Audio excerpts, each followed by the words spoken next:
The story of Don't Worry Darling, 2022.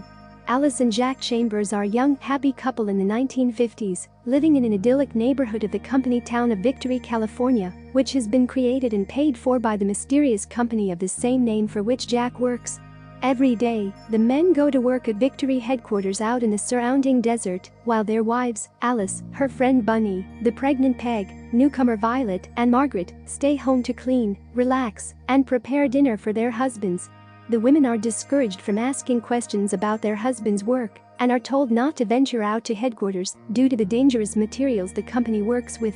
Margaret has become an outcast among the other wives after taking her son out into the desert, resulting in her son's apparent death.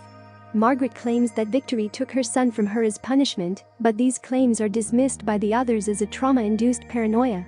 While attending a party hosted by Frank, Victory's enigmatic founder and leader, Alice sees Margaret's husband attempting to give her medication. Later, while Alice and Jack secretly have sex in Frank's bedroom, Alice realizes Frank is observing them, but says nothing. One morning, while riding the trolley across town, Alice witnesses a red biplane crash somewhere out in the desert.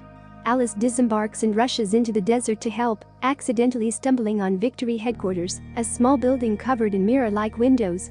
After touching one of the windows, she experiences surreal hallucinations before waking up back home later that night to find Jack preparing their dinner. In the following days, Alice begins to experience increasingly strange occurrences. She is almost crushed between a window and a moving wall, and she finds a box of eggs to be filled only with hollow shells. She receives a phone call from Margaret, who claims to have seen the same thing Alice had. Later, during a dance lesson lectured by Frank's wife Shelley, Alice sees a vision of Margaret's reflection, violently banging her head against a mirror. She rushes back to their neighborhood just in time to see Margaret slit her own throat and fall from the roof of her house.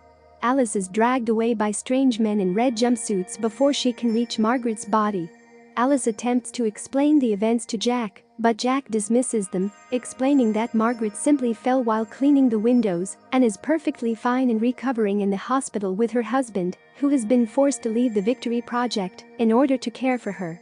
This version is further corroborated by the town physician Dr. Collins, who claims to have treated Margaret and attempts to give Alice the same prescription drugs.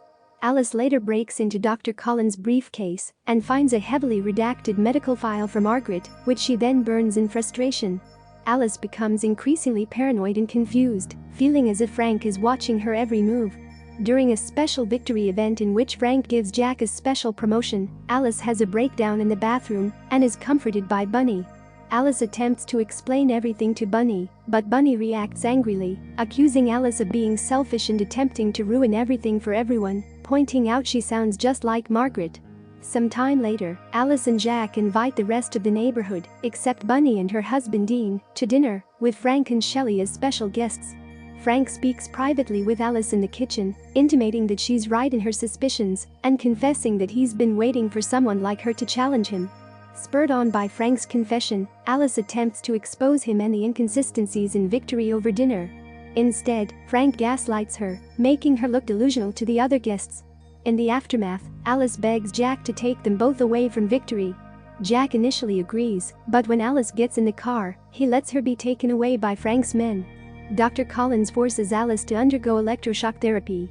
During the procedure, Alice sees visions of herself in another life, as a present-day surgeon named Alice Warren, who lives with the unemployed Jack and struggles to make ends meet.